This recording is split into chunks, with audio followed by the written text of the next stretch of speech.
네, 여러분 안녕하세요. 소개받은 최병일입니다.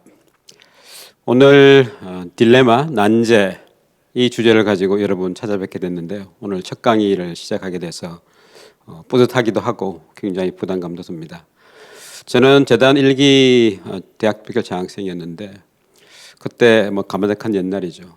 그때는 사실 지금 여러분 나이하고 별 차이가 없었는데요. 사실 그 이후로 얼마나 많은 일이 펼쳐질지 사실 상상도 못했습니다. 제가 공부를 하고 나서 초기에 국제협상 무대에서 한 10년 동안 이제 활동을 했고요. 그 과정을 통해서 제가 느낀 뭐 여러 가지 소회 이런 것들을 가지고 또 대학 교수가 돼서 후학들을 가르치고 미래 세대를 만나면서 대한민국의 미래를 위해서 정말 이 국제협상이 너무나 절실하구나. 그리고 국제협상을 제대로 하기에는 한국의 교육제도는 너무나 절망적이다 이런 생각을 많이 가졌어요.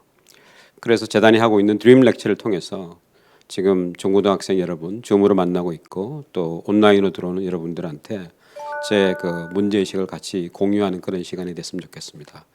저희가 그 제목은 협상가는 딜레마를 어떻게 해결하나 이런 제목을 가지고 있는데요. 딜레마라는 것은 이제 그리스에서 나온 말이죠. 두 가지 단어가 합성이 됐습니다. D라는 두 개를 나타내는 단어하고요.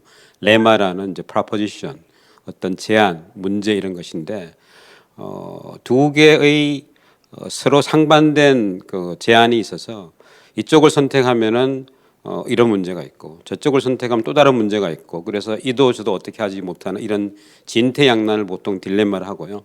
저희가 오늘 난제라고 했는데 이제 난제도 딜레마가 되겠습니다. 그래서 저는 국제협상가는 딜레마에 직면하면 어떻게 이것을 슬기롭게 해결하는지 그 문제를 가지고 여러분과 같이 한번 이야기를 해볼까 합니다. 자, 여기 보이는 이 화면을 한번 보시죠. 여기가 어디일 것 같습니까?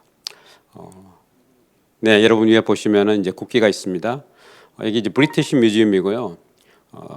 제가 어릴 때는 여기를 대형 박물관이라고 이제 불렀는데 어른이 되고 보니까 대형 박물관이라 이 네이밍이 좀 틀린 것 같았어요. 왜냐하면 대형이라는 거는 이제 굉장히 큰 영국, 그러니까 영국이 전 세계 제국을 호령했을 때 그런 박물관인데 정확하게 지금 한국말로 번역하면 영국 박물관 이렇게 되겠죠. 런던에 있고요. 아마 여러분 가운데 뭐 가보신 분도 있고 아마 앞으로 미래도 가게 될 텐데 이게 대형 박물관으로 불리게 된 연유가 있겠죠. 브리티시 뮤지엄인데 왜냐하면 영국이 지금 미국이 슈퍼파워로 나오기 전에 한때 전 세계 해가 지지 않는 제국을 건설하지 않았습니까? 저 인도부터 뭐 중국의 일부까지 전 세계 영국의 깃발이 안 꽂힌 데가 없었는데 그 당시에 영국이 전 세계를 돌아다니면서 많은 미술품을 수집을 해서 대형 박물관에 전시를 하고 있습니다.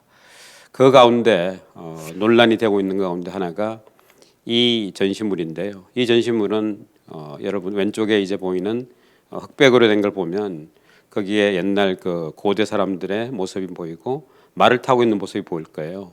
그리고 오른쪽에도 그런 비슷한 형상인데 완벽하지는 않죠. 깨지고 부서지고 이것은 그리스 아테네에 있는 거대한 신전, 파르테논 신전 거기에 있는 것을 떼온 겁니다. 그리고 이것을 떼온 사람이 엘진이라는 당시 영국의 외교관이고 귀족이었는데 그 사람 이름을 따서 엘진 마블이라고 부르고 있습니다. 자, 프랑스에 가시면 프랑스의 수도 파리, 뭐 전 세계 사람들의 낭만의 도시, 패션 도시라고 이야기하는 거기에 파리를 상징하는 대표적인 건축물이 저 뒤에 보이는 에펠탑이죠. 그런데 에펠탑을 마주보는 샹젤리제 거리에 여러분 가게 되면 에펠탑 못지않은 또 같은 형태의 높은 건축물을 볼 겁니다. 이건 이제 오벨리스크인데요. 이 오벨리스크는 사실은 이 자리에 있는 것이 아니죠. 저 멀리 지중해 건너 이집트에 있는 것이고요. 이집트에서도 이제 그 룩소르라는 나일강의 상류 지역에 있는 것입니다. 그럼 이게 무슨 연유로 여기 지금 파리 거리에 와 있을까요? 자, 그래서 제가 보여드린 두 가지 오벨리스크 그리고 이른바 엘긴 마블이라 이런 것들은 공통적인 특징이 있죠.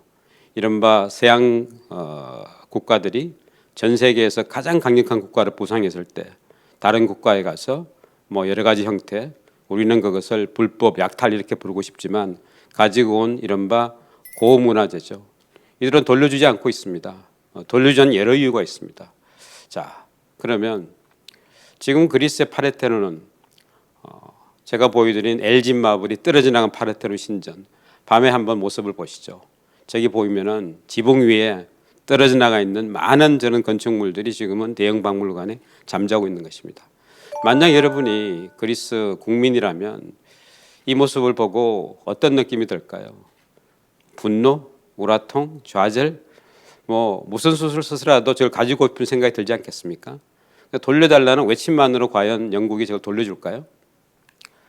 자, 룩소르에 가면 이집트에 룩소르라는 것은 우리가 이야기하는 진리는 나의 빛이라고 할 때 그 룩스 빛입니다. 빛. 그러니까 빛이라는 건 어둠을 밝히는 빛이죠. 그래서 진리의 상징처럼 됐는데 저기에 가면은 당시 그 태양을 숭배하고 태양을 숭배하기 위해서 주변에 나타나는 엄청난 돌을 가지고 높은 건축물을 만드는 태양 거석 문화들이 있는데 거기에 이제 신전이 있고 저기 오벨리스크가 있어요. 저기 달랑 하나잖아요. 근데 워낙에는 저게 하나가 아니었습니다. 제가 2008년에 그 현장을 가봤는데 사실 오벨리스크는 곳곳에 뒹굴고 있었어요. 원래는 이런 모습이었다고 합니다. 왼편에 있는 그 사파 일러스트레이션처럼 두 개의 그 거대한 오벨리스크가 신전을 지키고 있어요. 신전을 지키는 말하자면 수호신 같은 거죠. 그리고 그 뒤에 인간과 동물의 형상을 하는 그런 이제 사람들이 있고요. 그리고 뒤에 신전이 펼쳐지고 있는데 결과적으로 하나는 지금 프랑스 파리로 옮겨져 있고요. 하나는 신전을 외로이 지키고 있는 것이죠. 자, 만약에 여러분이 이집트 국민이라면 파리에 갈 때마다 어떤 느낌이 들까요? 이 나쁜 이 방송이라서 제가 공식적인 단어를 사용할 수 없는데 뭐 이 XX들, 이 도둑놈들 돌려주지 뭐 이런 이제 분노를 느낀 겁니다. 자, 이제 10대 뭐 피가 끓죠, 그죠? 이 분노만으로 이걸 약탈된 문화 이제 갖고 올 수 있을까요? 자, 최근에 이제 그리스가 이 엘긴 마블이라고 불리는 그리스 파르테논 신전에 떼어간 고문화재를 반환하라는 목소리를 높이고 있습니다. 그래서 영국의 지성을 대변하는 가디언지라는 이제 그 신문인데 가디언지에서 이 기사가 본격적으로 나오고 있는데요. 거기 있는 내용을 제가 가지고 온 겁니다. 저기 보면 훔친 물건이다. 그리고 그리스는 영국한테 파르테논 신전을 빨리 돌려달라고 한다. 뭐 이렇게 이제 주장을 하고 있는 것이죠. 근데 거기에 대한 영국의 논리는 그 당시에는 적법한 거래였다 이런 거죠. 그것을 지금 기준으로 보지 말고 1800년대 제국주의가 전 세계에 휩쓸고 있는 그 시절에는 그 시대의 논리로서는 정당한 것이었다. 그리고 그때 그리스는 터키의 지배하에 있었고 터키 지배하에 있었기 때문에 터키 정부랑 상의를 한 것이고 우리는 정당한 거래를 쓰고 온 것이다. 자, 이런 이야기를 여러분이 만약에 그리스 시민이라면 용납할 수 있을까요? 분노가 치밀죠, 그죠? 역사를 다시 쓰고 싶어 할 겁니다. 여러분이 만약에 브리티시 뮤지엄에 가면 그 엘진 마블 그 아래 이런 내용을 쓰고 있어요. 그러면서 이것이 영국의 도달한 경륜을 설명을 하고 있고 정당한 대금을 주고 거래를 한 것이라고 정말 떳떳하게 이야기하고 있습니다. 또 한편 영국 정부가 이야기한 것은 그 제국주의 식민 시대 때 그리스가 터키 영토화해 있고 모든 것이 허물어지고 혼란된 그 시대에 그나마 대형 박물관에 가지고 와서 우리가 보존을 했기 때문에 남아 있는 것이지 만약 아테네에 그렇게 있다면은 지금 아무도 보지 못하는 거 아니냐, 우리가 보존한 덕분에 살아있다, 이런 어떻게 보면은 정말 후한무치의 뻔뻔한 이야기를 하고 있는 것이죠. 피가 끓죠, 그죠? 이 토요일 아침에 여러분의 혈압 농도가 막 올라가고 있습니다. 자, 이렇게 이야기하니까 그리스가 이제 그 어떻게 보면 그리스 로마가 지금 뭐 현대 문명의 원류인데 자존심이 굉장히 상했어요. 그래? 우리 전시 능력이 없다고? 그러면서 그리스 아테네에 굉장히 멋진 박물관을 지었습니다. 그리고 그 안이 텅텅 의도적으로 비게 만들었어요. 자, 이제 우리 물건 만들었으니까, 박물관 만들었으니까 물건 돌려줘. 그럼 전시할 수 있다. 이런 식의 뭔가 이제 명분을 쌓고 있는 것이죠. 자, 여러분, 국제 문제라는 것은 이해관계가 전혀 다른 국가와 국가 이익이 첨예하게 충돌하는 장소입니다. 여기에서는 내 주장만이 옳은 것이 아니죠. 상대 주장도 상대방이 봤을 때 옳은 것이고 제3국이 봤을 때, 이른바 심판이 되는 제3국이 봤을 때는 사실은 굉장히 나하고 다른 생각을 가질 수 있다는 것이죠. 그러면 울분이나 양심적인 호소만으로는 충분하지 않다는 것이죠. 도덕률만은 가지고 문제가 해결되지 않습니다.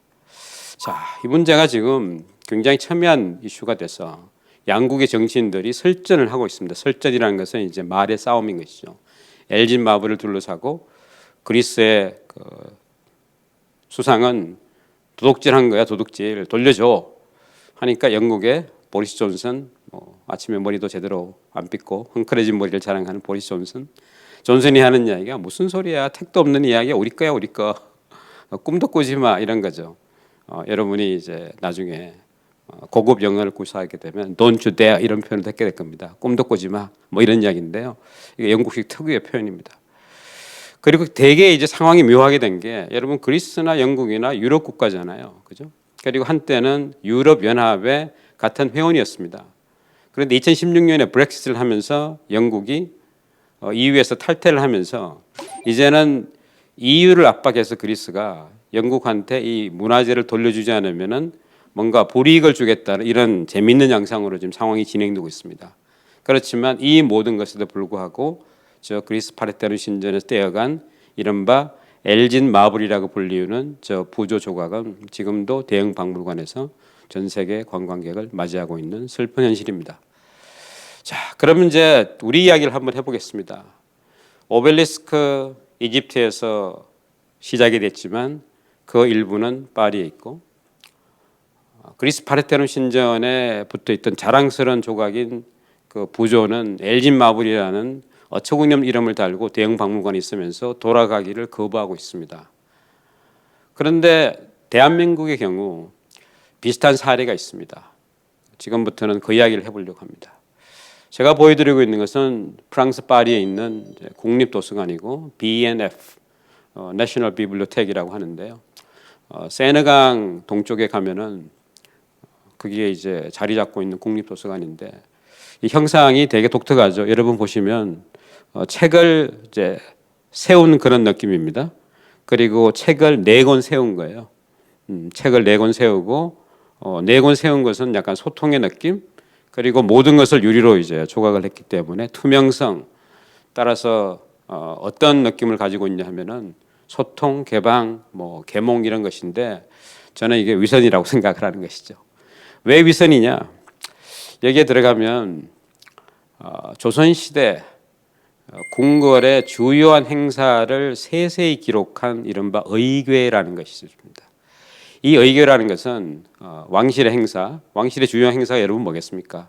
임금이 아주 멀리 가는 행차, 아니면은 왕실의 결혼, 뭐 누가 상을 당했을 때 이런 것들을 이제 다 기록을 하는 것이 의궤인데요. 왜 기록을 했을까요? 그 당시에는 사진이 없었죠. 그러다 보니까 그리고 지금처럼 비디오 영상도 없었습니다.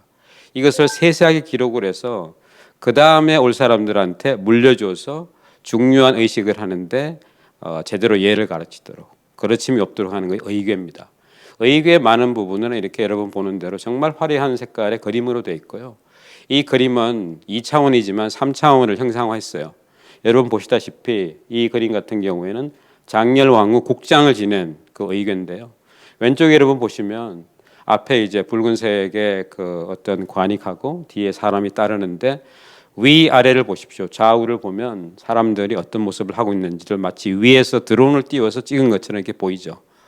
그래서 이것이 이제 색감을 높이기 위해서 굉장히 좋은 종이 도료를 사용을 했고 이것을 잘 보존을 했습니다. 이게 의궤인데 이 의궤가 지금은 꽤 많은 부분 대한민국 땅에 돌아오긴 했지만 사실 20년 전만 하더라도 그리고 10년 전만 하더라도 제가 보여드린 여기 프랑스 국립도서관 그것도 지하실에서 한국 고 문서가 아닌 중국 문서로 분류돼서 잠자고 있었습니다. 자, 사실 이것은 우리 의식의 많은 부분 잊혀진 것이었어요. 왜냐하면 우리가 조선시대를 지나면서 제국주의가 아시아로 오는 그 과정에서 슬기롭게 파고를 극복하지 못하고 식민지가 되고 또 해방이 되면서 이제 먹고 사는 문제 너무 바쁘다 보니까 문화를 챙길 겨를이 없었죠. 그런데 이 의궤를 가장 먼저 발견한 사람은 사실은 이분이신데요. 박병선이라는 분입니다. 이분은 1950년대 이제 대학을 졸업을 하시고 아마 거의 초창기 대한민국이 생기고 나 초창기에 유럽 유학을 가신 분인데 이분은 유럽 유학을 갈 때 서성의 이야기를 듣고 평생 그것을 좌표로 삼고 매진한 분입니다. 그 서성은 이병도라는 유명한 국사학자인데 이 박병선 그 당시 이 학생에게 병선아, 너가 유럽을 가게 되면 조선시대 후기에 병인 양요를 통해서 프랑스가 약탈해간 규장각 의궤가 있을 것 같은데 그걸 한번 찾아보렴 이렇게 이야기를 한 거죠. 그래서 그 이야기를 제가 잠깐 해보겠습니다. 자, 이 의궤라는 것은 왜 그러면 대한민국에 있지 않고 파리 국립도서관 지하실에 잠자고 있을까요? 그 이야기를 하려면 약간 역사 이야기를 해야 되는데요. 제가 짧게 말씀드리겠습니다. 규장각이라고 여러분 국사 시간에 배웠을 겁니다.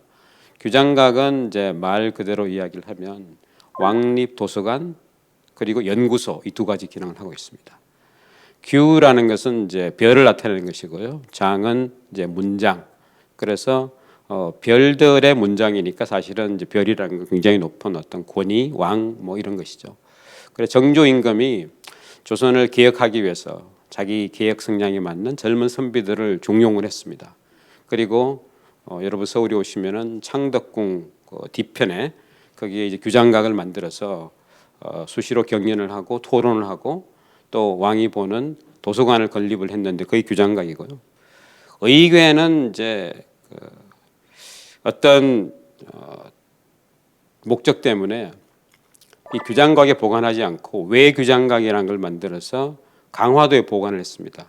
그 이유는 여러분 역사를 배우시면 고려시대 때도 그랬고 조선시대도 그랬고 우리가 외침을 당하지 않습니까? 외침을 당하면 그때 한양이 불바다가 되고 별로 이렇게 방어도 못하고 막 도망가기 바빴는데 이런 것들을 이제 한양에 보관하면은 뺏길 수 있다는 우려 때문에 전략적으로 강화도에 규장각의 분소라는 개념의 외규장각을 만들어서 보관을 하고 있었어요. 그러다가 1866년에 이른바 서세동점의 제국주의 물결이 이제 밀려 들어오면서 프랑스가 조선을 침략한 적이 있죠. 우리 역사에서는 여러분 병인양요라고 배우고요. 1866년이고 프랑스에서는 이것을 French Expedition to Korea라 그럽니다. 영어 표현인데요. 프랑스 군대가 조선에 원정을 갔다. 왜 원정을 갔을까? 조선을 개항하기 위해서. 당시 명분은 천주교 탄압입니다. 조선시대 말기에 천주교가 들어왔고 천주교는 당시 조선의 지배 논리 성리학의 어떤 위계질서 그리고 제사를 지내는 것을 정면으로 부인했죠.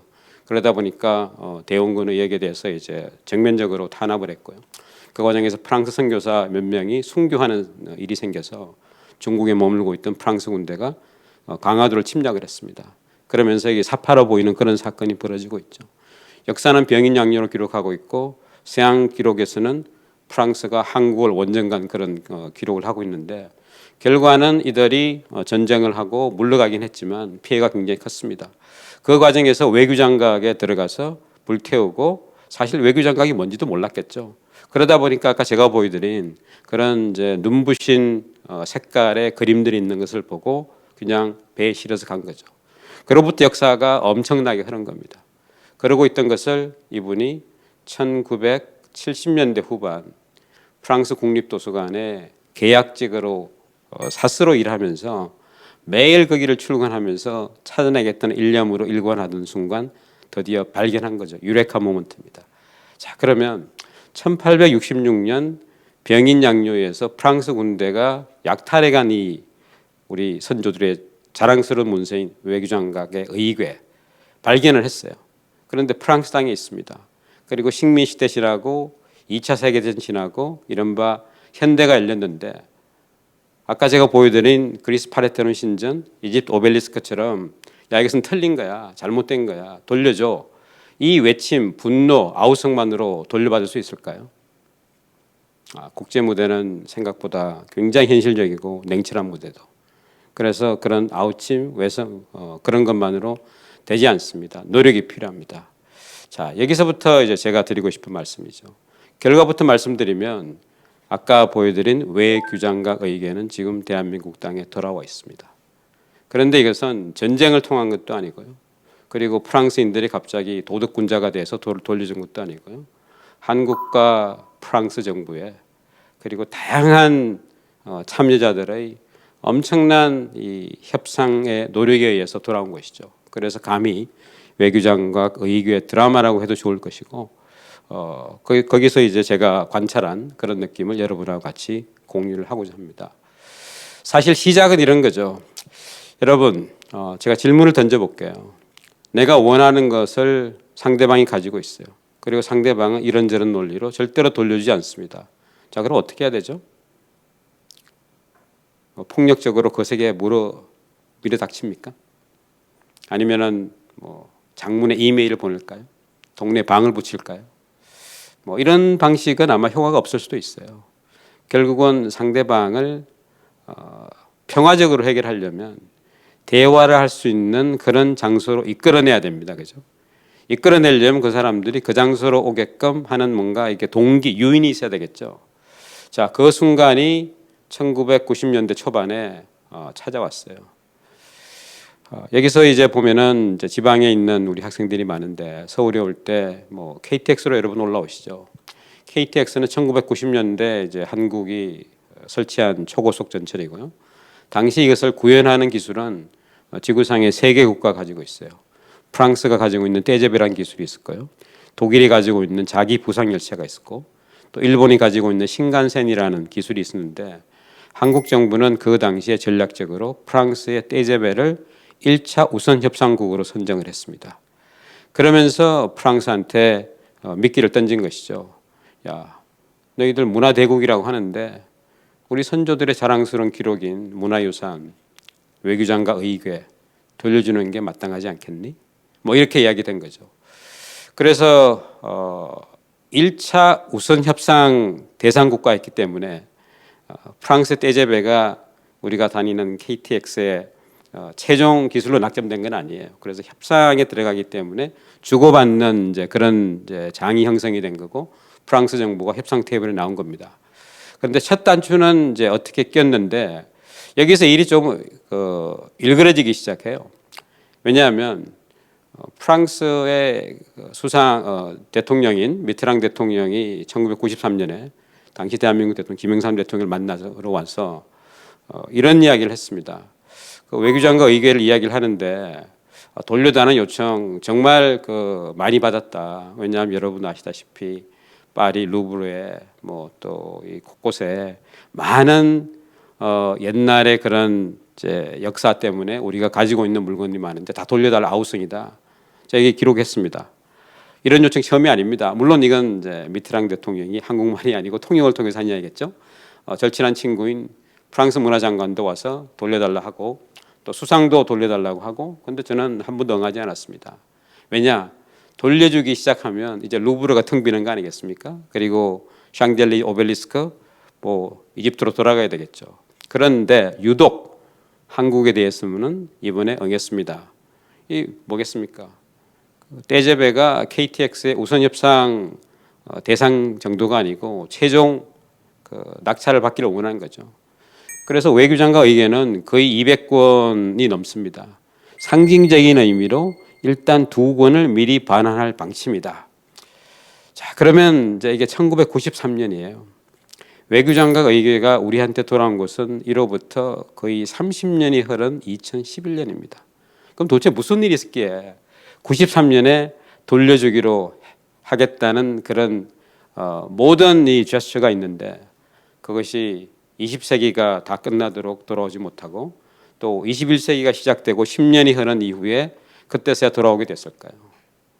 자, 국제 문제라는 것은 나라와 나라지만 여러분 나라라고 할 때는 그 안에 굉장한 다양한 구성원이 있는 것이죠. 정부도 있고 그리고 시민단체도 있고 언론도 있고 대학도 있고 전부 다 생각이 다른 것이죠. 그리고 이들은 자기의 직을 걸고 일을 하는 사람들입니다. 미테랑 대통령이 와서 상징적인 의미로 2권을 한국에 반환하려고 했는데 이 2권이 한국에 오는 비행기를 타지 못했어요. 프랑스 국립도서관 제가 보여드린 4개의 책을 위로 세운 그 모습에 프랑스 국립도서관 사서들, 라이브러리언들이 길을 쓰고 막았습니다. 대통령 아니 되옵니다. 이렇게 막은 거죠. 그러니까 이들의 논리는 만약 이런 식으로 돌려주기 시작한다면 우리 지금 남아있는 문화재가 하나도 없다. 그런데 그것을 떠나서 원천적으로 이것은 당시 논리로 봤을 때는 그 시대에 적법한 거래였다, 관행이었다. 이렇게 이제 정말 문화대국의 어떻게 보면은 일그러진 얼굴을 보여주는 것이죠. 그래서 여러분 보시는 지금 김영삼 대통령이 펼쳐본 이 한 곳만이 돌아왔어요. 제가 지적하는 첫 번째 문제점은 상대방을 어떻게 협상 테이블에 나오기는 했는데 그 다음 넥스트 스텝을 우리가 잘못한 거죠. 왜냐하면 선의를 그냥 선의로 받은 겁니다. 여러분 국제 간의 협상, 반드시 국제 간 협상이 아니더라도 상대를 대할 때는 말을 여러분 친구의 말을 믿잖아요. 그죠? 근데 친구의 말을 믿는 건 뭡니까? 믿을 수 있기 때문에 믿을만 하니까. 그런데 그 친구가 믿을만하다는 것은 어떻게 알죠, 여러분? 오랜 기간 동안 그가 그 말을 행동으로 실천했기 때문에 그런 거죠. 국제 문제는 말을 믿어서는 안 되는 겁니다. 행동을 믿어야 돼요. 그런데 행동을 믿기 위해서는 어떻게 해야 되죠? 행동에 담보가 있어야죠. 결국은 문서화 작업을 해야 됩니다. 그래서 미트랑 대통령이 와서 상징적인 의미로 두 번을 미리 반환할 방침이라고 할 때 그때 한국의 협상가들은 프랑스 상대방을 테이블에 앉혀놓고 협상을 했어야 되죠. 문서를 만들어야 했습니다. 자, 그러면 두 건이 오면 그 다음에 나머지는 어떤 방식으로 올 거라는 협의를 해야 되는데 여기서 이제 너무 그냥 갑자기 샴페인 일찍 터뜨린 겁니다. 만세, 드디어 돌아왔네. 야, 역시 문화대국 맞아. 돌려주는 거 맞아. 양심이 있어. 이렇게 된 거죠. 그래서 이제 협상이 좀 지지부진했습니다. 뭐 여러 가지 이유가 있습니다만 여러분 관심 있으면 이것을 또 기록한 보고서들이 다행히 지금 남아 있어요. 이것을 기록한 외교관의 문서가 있기 때문에 참고하시면 되는데 제가 여기서 드리고 싶은 말씀은 우리 그 한국 사람이 가지고 있는 국제 문제를 바라보는 시각이 너무나 순진하다는 거예요.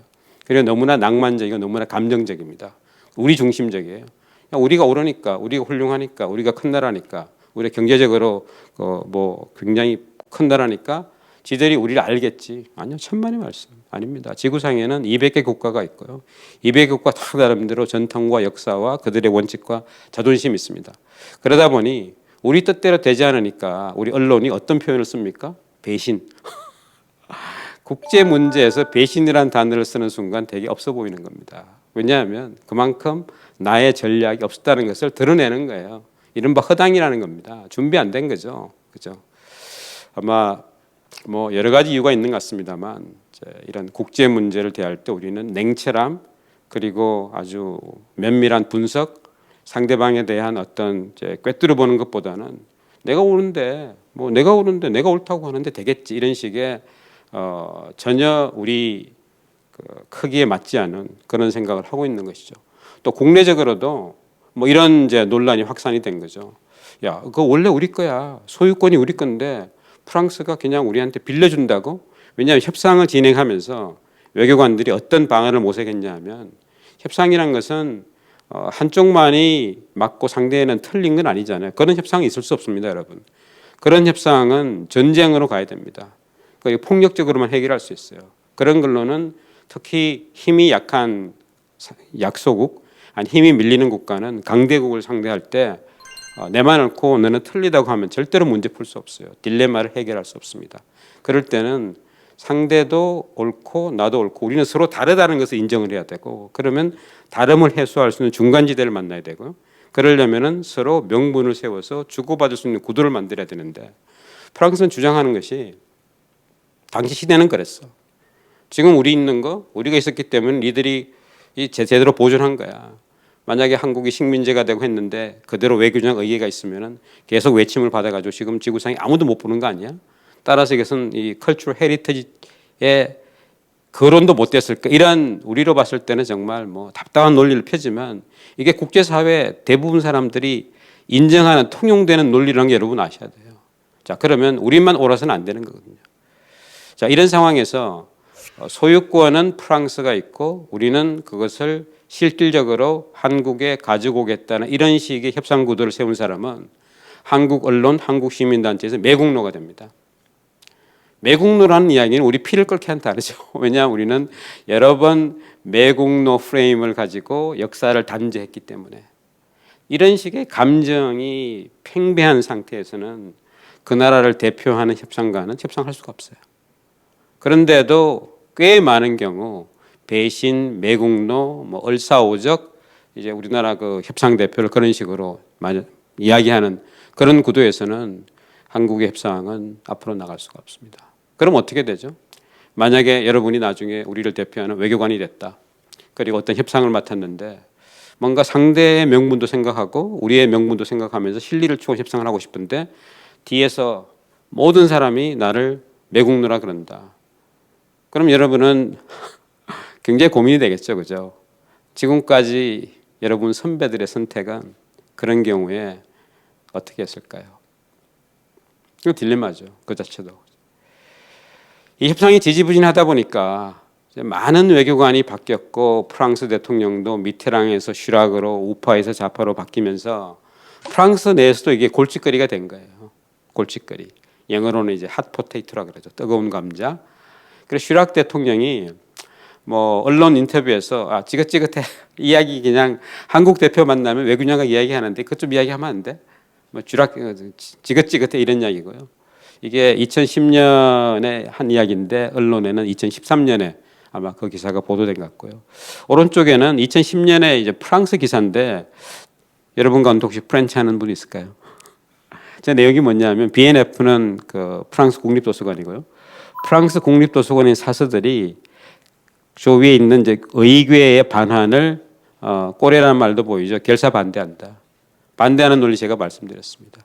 그러니까 정치의 논리가 실무를 못 뚫고 있는 거예요. 거의 뭐 배째라 이런 표현 여러분 아실지 모르겠는데 그게 들어눕는 거죠. 자, 이런 상황에서 이제 프랑스도 되게 뭐 맞득지 않은 그런 상황인데 이게 또 계기가 있습니다. 2010년이 됐어요. 그로부터 세월이 많이 흘렀습니다. 협상이 지지부진하고 국내적으로도 이제 뭐 여러 가지 시도를 하고 심지어는 한국의 시민단체가 프랑스 법원에 소송을 제기했습니다. 프랑스 법원에 소송 제기해 소유권 우리 거야. 소유권을 인정해. 자, 그러면 프랑스 법원이 우리가 생각한 양심에 따라서 맞아 한국과 돌려줘 이렇게 판결을 내렸을까요? 아니요. 아닙니다. 이게 다 안 된 거죠. 여러 가지 시도를 해봤지만. 그래서 2010년에 또다시 테이블이 만들어졌어요. 여러분 G20을 아시죠? G20. Group of 20 Country. G20 서밋.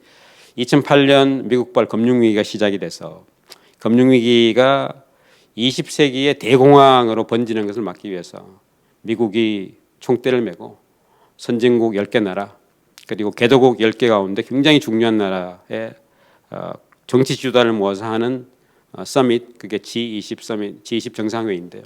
2008년에 만들어졌고 한국이 그 G20 서밋에 들어가기 시작했습니다. 이게 어떻게 보면 우리나라가 이제 국제적으로 뭐 굉장히 그 고기가 올라가는 그런 상황인데 2010년에 대한민국이 G20 정상회의를 개최하게 됐어요. 그리고 2011년에 개최국은 프랑스로 미리 정해졌습니다. 그래서 한국과 프랑스의 정치권이 드디어 어깨를 맞대고 2010년 한국이 개최하는 G20 정상회의, 2011년 프랑스에 하는 개최를 어떻게 하면 성공적으로 할 수 있을지에 대해서 드디어 최고위급이 논의하는 그런 장이 형성이 된 거죠. 여기 이제 왼쪽에 보이는 그림을 보면 G20 서울 서밋 2010 그리고 한국 국기, 프랑스 국기, 당시 이제 한국의 대통령, 프랑스의 사르코지 대통령 보이죠. 그리고 이제 통역하시는 분 이런 분들이 보이는데 이들이 화기애애하게 이야기를 하고 있는데 화기애애하게 이야기하는 것은 카메라가 들이닥칠 순간뿐입니다. 사진 기자들이 이 장을 떠나고 나면 아주 굉장히 심각한 그런 상황이 되는 것이죠. 자, 여기서 한국 정치권은 지지부진한 외교장과 의익의 반환을 공식적으로 제기를 했고요. 프랑스는 방식만 맞다면 반환할 수 있다. 그러니까 반환이죠, 반환, 리턴이죠. 대신 소유권은 프랑스다. 그리고 5년을 기간으로 이게 임대가 되고 또 5년이 지나면 특별한 문제가 없으면 또다시 임대가 되고 그렇지만 소유권은 우리가 가지고 있다. 이 방식에 이제 합의를 한 거죠. 그래서 이 방식에 합의하고 나서 그 다음 해 프랑스를 대표하는 또 한국을 대표하는 외교관이 서명식을 합니다. 이런 오랜 과정을 거쳐서 드디어 외교장과 의계가 대한민국에 돌아오게 되는데 자, 이것을 평가하는 우리 언론은 굉장히 시니컬합니다. 비판적이에요. 야, 소유권 우린데 왜 우리 거를 우리 거라고 하지 못하냐? 왜 아버지를 아버지라고 부르지 못하지? 뭐 이런 거죠. 자, 실리적으로 여러분 생각하면 그냥 한국게 된 거죠. 대한민국 국립박물관에 들어왔습니다. 그리고 5년마다라고 하지만 사실 특별한 일이 없으면 그냥 계속 연장되는 것이고요. 물론 소유권은 프랑스 국립도서관이 가지고 있기 때문에 우리가 그걸 가지고 대한민국 영토 바깥으로 반출해서 뭐 다른 나라에서 우리가 전시를 하겠다 이런 것은 상당히 협의를 해야 되지만 그래도 우리의 목적은 144년 전에 우리 품을 떠난 식민시대 때 정말 끔찍한 사건을 우리 곁을 떠난 그 문서 그리고 문민 국가라고 자랑하는 조선 그 행사를 기록한 사실 아시아의 세계 문화유산 이걸 우리한테 돌려왔으면 뭐 성공이라고 볼 수도 있어요. 그런데 절반의 성공. 100점 만점 50점. 여러분이 만약에 협상을 했는데 이런 평가를 받으면 어떻게 하시겠어요? 자, 이런 겁니다. 이야기는 여전히 이 평가에 대해서 한국 문화라는 것이 정말 all or nothing. 내가 원하는 것이 100% 이루어지지 않으면 이거는 실패한 거야. 사실 절반의 성공이라는 이야기 여러분 절반의 실패라는 이야기죠. 이렇게 바라보는 이런 굉장히 가혹한 냉혹한 환경을 우리가 가지고 있는 겁니다. 자, 그래서 이 145년, 144년 만의 귀환을 정리를 하면요. 1866년 프랑스 군대가 대원군의 천주교 박해를 통해서 순교한 프랑스 선교사에 대해서 책임을 묻는다는 이유로 조선에 들어왔고요. 그리고 개항을 요구를 하고 병인 양류라고 우리는 기록하는데 그 과정에서 외교장각 의궤가 약탈이 된 그런 사건이죠. 그로부터 100년의 세월이 지나서 세상이 완전히 바뀝니다. 식민의 시대가 끝나고 야만의 시대가 끝나고 폭력의 시대가 끝나고 그리고 세계대전이 2번이나 벌어지고 핵폭탄이 개발이 되고 한국이 식민지에서 해방이 되고 국가가 그 경제 발전의 길로 가속하게 달리는 그 1975년 아까 보여드린 박병선 박사란 분이 프랑스 국립도서관 지하에서 의궤 297권을 발견했어요. 당시 박병선 박사는 얼마나 절실했냐 하면 프랑스인들이 자기를 이상하게 보니까 왜냐하면 책이란 거는 그 도서관에 있는 건데 저녁에 집에 가면 책을 치우잖아요. 그죠? 그래서 이 기록에 의하면 책을 아침에 출근하면 가지고 와서 퇴근할 때까지 계속 거의 꼭 껴안고 봤다 그럽니다. 어디 뭐 그냥 중간에 손 씻으러 가는 시간 아꼈을 정도고 그 정도였다고 합니다. 이런 과정을 거쳐서 제가 설명한 이 긴 과정을 거쳐서 지금 대한민국에 와 있습니다. 자, 그럼 지금부터 여러분의 과제를 제가 말씀드리겠습니다. 지금까지 대한민국이 한 많은 국제 협상이 있는데 이처럼 우여곡절 끝에 뭐 절반의 성공이 됐건 뭐 실질적으로 성공이 됐건 간에 우리 곁에 돌아온 협상도 있지만 많은 경우에는 미완의 과제로 남아있는 여러분이 이 나라의 주인이 됐을 때 이미 뭐 주인이지만 이제 투표권을 본격적으로 행사하는 여러분 주인이 되는 것이죠. 그리고 현장의 전문가가 됐을 때 나라를 대표하는 사람이 됐을 때 풀어야 할 많은 문제가 있는데 그 문제의 성격과 그리고 여러분의 어떤 자세에 대해서 이야기를 하고 제 강의를 일단 끝내겠습니다. 지금 젊은 세대들한테 물으면 그리고 제가 대학에서 가르치는 20대 후반 학생들한테 물으면 그들의 가장 중요한 관심사 가운데 하나가 환경 문제라고 합니다. 그리고 환경 문제라는 것이 지금 뭐 글래스고에서 벌어지고 있는 산업혁명 이후에 지구 온난화 이 정도 거창까지 가지 않고 매년 봄, 겨울에 중국에서 한반도를 겁습하는 미세먼지 이 문제 해결하고 싶다. 그런데 여기에 대해서 원인 규명도 안 되고 우리가 생각할 때 심정적으로 거의 중국인 같은데 중국은 뭐 협상 무대에 앉기를 거부하는 것이죠. 자, 중국은 여러분 보시다시피 2000년대 초반에 지구상에서 가장 많은 이산화탄소를 배출하는 국가가 됐습니다. 모든 에비던스가 축적이 되고 있는데 그들은 부인하고 협상 테이블에 앉기를 거부하고 있어요. 여러분은 어떻게 하시겠어요? 이 문제를 풀지 않으면 여러분 세대 그리고 그 다음 세대는 정말 끔찍한 환경 속에서 일상을 보내야 될지도 모릅니다. 그리고 서해안에 지금은 서해안이 배타적인 구역이고 한반도에 가까운 지역은 우리가 서해라고 부르면서 우리의 영해라고 주장하지만 수시로 중국 어선이 들어와서 불법 조업하고 있어요. 이런 일이 일상화되고 우리가 여기에 대해서 아무런 일도 하지 못하면 나중에 아마 중국은 서해는 중국 바다라고 주장할 그런 순간이 옵니다. 자, 그러면 여러분 어떻게 하시겠어요? 자, 이런 문제를 해결하기 위해서는 지금 여러분이 받고 있는, 그리고 대학에 가서 받는 교육도 별로 다르지 않다고 생각이 되는데, 멀티플 초이스로 4지 선택, 5지 선택, 정답 하나를 찾는 이런 교육은 여러분을 좌절시킬 겁니다. 열린 마음으로 토론하고 상대방 이야기를 경청하고 질문을 하고 생각할 수 없는 걸 생각하는 그런 방식의 교육으로 빨리 전환하지 않으면 우리는 국제 무대에서 우리의 생존과 번영을 담보할 수 없는 그런 순간이 다가오고 있는 거예요. 여러분이 이제 푸는 문제는 왼쪽의 문제입니다. 그런데 여러분이 상대해야 될 앞서간 나라들이 푸는 문제는 오른쪽에 있는 문제예요. 여러분은 맞는 답을 찾기에 급급하죠. 그런데 그들은 어떻게 내 생각을 당당하게 펼칠까에 골몰합니다. 자, 이렇게 교육을 받은 사람이 국제 무대에 부딪혔을 때 어떤 일이 벌어질까요? 자, 여러분 이런 지도 보셨습니까? 여러분이 알고 있는 지도를 거꾸로 뒤집은 겁니다. 그죠? 발상의 전환이죠. 지구상에는 200개 국가가 있습니다. 유엔에 가입한 193개 주권 국가가 있고요. 그러면 이들은 우리가 국제 무대에서 만날 우리의 상대예요. 이들은 다 자기들이 다 옳다고 생각합니다. 그럼 여러분은 지금까지 정답을 찾는 교육으로 그들을 상대했을 때 과연 이 난제, 딜레마 해결할 수 있을까요? 발상의 전환을 하지 않으면 우리의 미래는 암울할 수도 있죠. 사실 대한민국을 여러분 어떻게 보시는지 모르겠는데 매일 여러분이 보는 지도를 생각하면 우리는 대륙 국가예요. 넓은 아시아 대륙 끝머리에 붙어 있는 대륙으로 진출해야 될, 그런데 그 대륙의 북쪽은 이제 우리하고 체제가 다르고 같은 동포로 시작했지만 뭐 지금 반세기가 넘게, 아니 거의 이제 70년이 넘게 갈라져 있기 때문에 어떻게 하든지 거기하고 화해하고 뚫으려는, 거기에만 매진을 만약 하게 된다면 우리가 가지고 있는 우리 해양으로 진출할 수 있는 더 넓은 가능성은 거의 포기하고 있는 거예요.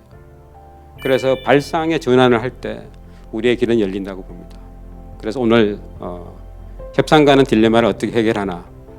협상이란 방식은 폭력을 사용하지 않고 전쟁으로 가지 않고 말로서, 설득으로서, 대화로서 문제를 해결할 수 있는 인간이 찾아낸 가장 시빌라이즈된 방식이에요.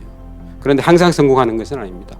그리고 그것을 해야 되는 사람들은 국제 무대에서 강대국이 아니고 한국처럼 중진국, 이런 나라일수록 더 협상력을 발휘해서 우리의 생존과 번영의 딜레마를 해결해야 된다고 생각합니다. 감사합니다.